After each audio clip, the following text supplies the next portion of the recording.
Buenas, mi nombre es Ebony Mercier, de matrícula 118-274. Voy a hablar sobre esos temas.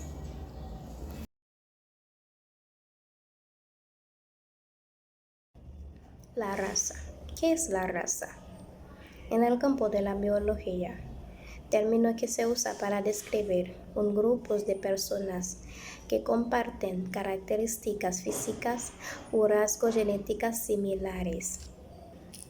Estas pueden ser el color de la piel, el cabello y los ojos, las características faciales y los tipos constitucionales. Ejemplo de la raza son los negros y los caucásicos. Es posible que algunas enfermedades y afecciones genéticas sean más comunes en ciertas razas que en otras. El genoma humano. Llamamos genoma al conjunto de todo el ADN de una célula de una especie y los genes que éste contiene.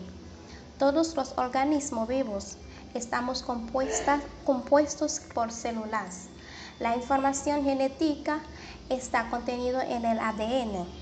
Esta sustancia química es el componente principal de los cromosomas del núcleo de las células.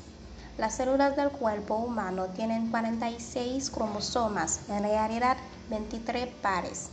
De cada par, uno de los cromosomas proviene del padre y el otro de la madre. Y se dice que los dos cromosomas de cada par son homólogos entre sí. La molécula de ADN está formada por la repetición de unidades químicas menores llamadas bases, como que fenotipo es igual a genotipo más ambiente. La clonación.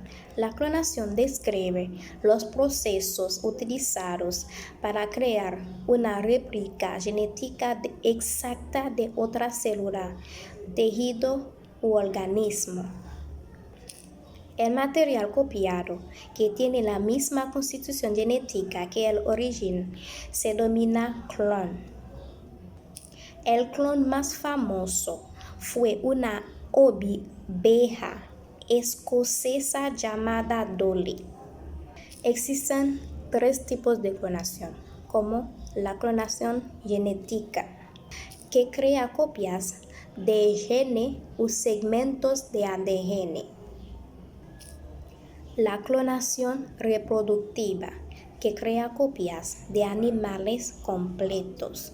Y al fin, la clonación terapéuticas, que crea células de madre embrionarias. La antropología cultural.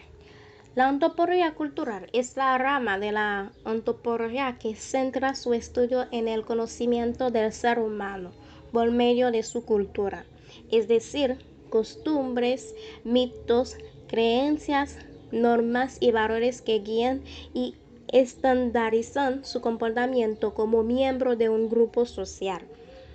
Guarda una diferencia con la antropología social, no solo por su origen, sino también en las diferencias en su orientación epistemológica, pues la antropología cultural hace énfasis en la cultura, mientras que la antropología social hace énfasis en la estructura social. La antropología cultural parte de la siguiente premisa: los seres humanos somos animales sociales, pues vivimos dentro de grupos más o menos organizados, las sociedades humanas. La etnografía. La etnografía ha sido un esfuerzo de investigación por medio del cual académicos, en especial historiadores y los primeros científicos sociales de Europa y Estados Unidos, estudian sociedades aisladas, pequeñas y homogéneas, en forma paulatina, principalmente por las características de las técnicas de investigación. Una etnografía clásica contenía una serie de capítulos descriptivos de las particularidades de la sociedad. Por lo general, había un capítulo sobre el entorno geográfico al fin de indicar dónde y cómo vivía la sociedad. Además, seguían capítulos sobre contenidos obligados como el sistema de parentesco, el ciclo de vida de los nativos, el sistema religioso, la economía y la política. Luego, el etnógrafo podría incluir otros temas u áreas de interés como mitos, producción artística u relaciones con otras sociedades. Multiculturalismo. El multiculturalismo es la convivencia en el mismo territorio, normalmente un país, de grupos culturales, étnicos u religiosos diferentes. En los países multiculturales conviene muchos grupos sociales diferentes. Las diferencias suelen estar creadas por la etnia o la religión. En algunos casos, estas diferencias son insalvables desde la perspectiva de la interrelación cultural. Es decir, en algunos países, estas diferencias no facilitan que estos diferentes grupos se relacionen entre sí, actuando como si fueran poblaciones de naciones diferentes. Escuela inglesa o norteamericana. La escuela americana o escuela estadounidense, también conocida como sistema nacional, representa tres conceptos diferentes, pero relacionados en políticas públicas y filosofía económica. Fue la política pública estadounidense durante décadas, pero el grado y detalle de su aplicación no fue constante. El historiador Michael Land lo describe como una filosofía económica práctica y coherente, con relaciones lógicas y conceptuales con otras ideas económicas. Es una filosofía macroeconómica que dominó las políticas nacionales de Estados Unidos desde la época de la Guerra de Secesión hasta la mitad del siglo XX. Después del mercantilismo y antes del nacimiento de la economía keynesiana, con motivo de la Gran Depresión. En la historia del pensamiento económico, la escuela americana se puede considerar una clase modificada de económica clásica.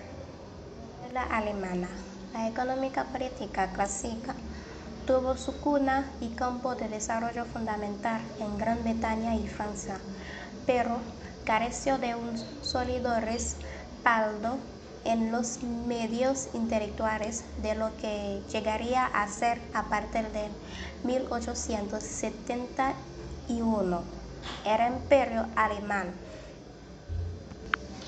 En tierras germanas se habría constituido una escuela propia, con una perspectiva de lo económico muy diferente de las visiones liberales de Adam Smith, David Ricardo, Stuart Mill y incluso Carlos Marx, crítico socialista de los tres primeros.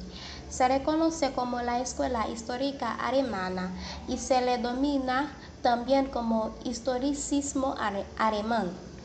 Esta escuela negaba la pretendida validez de las leyes naturales postuladas por la economía política sobre el intercambio y el mercado, la distribución, el salario, la acumulación, la tasa de ganancia, etc.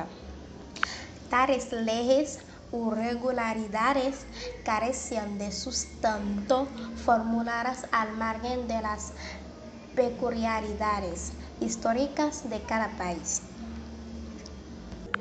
Negaban que las teorías del libre cambio el comercio internacional, así como aquellas que suponían una presencia e intervención estatal mínima, pudieron tener vigencia para Alemania y otros países de industrialización tardía. El marxismo es el conjunto de doctrinas derivadas de la obra de Karl Marx, filósofo y periodista alemán, y de su compañero Friedrich Engels, quien le ayudó en muchos de los avances de sus teorías. De acuerdo con Marx, el problema clave del capitalismo es que genera la explotación de los trabajadores, que pretende el funcionalismo frente al narcisismo. En este enfoque se considera que los medios de comunicación deben ser estudiados como instituciones, al cumplir una función importante en el mantenimiento del orden social y su proceso de transformación. Para mí fue un placer de hablar sobre esos temas.